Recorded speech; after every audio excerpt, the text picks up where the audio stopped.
Hey Gas and Bengals, right now we're going to be looking at the last few steps in order to get our cars 3D printed. Now yesterday someone turned in their car to be 3D printed, and the students that I have 3D printing things printed it without actually looking at it in detail. And so we're going to talk about a few things with this car you see up on the screen and this car I have in my hand.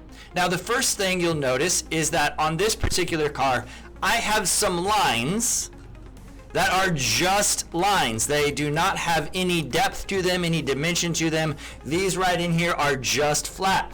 And this student who made this car had the same problem. And you can actually see there's no windows, there's no doors, there's no nothing here.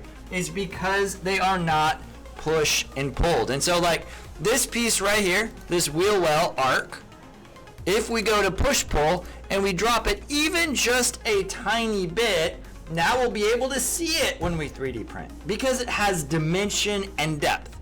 Same sorts of things goes for the door and windows. In an earlier step, we did some push-pull so we can see that there are physical ridges along the door and the window. This other student also put in on the top here, there are two halves that weren't done wrong, but it's just kind of weird having that line in the middle of the truck bed. And so those sorts of details you're going to fix. Last thing I want to point out here is that there are different colors in SketchUp, and in fact there are two. There is this white color and then there is this blue color. In order to 3D print, take these pieces that are that blue color, right click, reverse faces.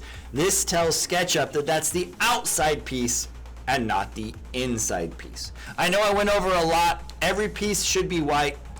Every detail should be dimensional. It should have depth.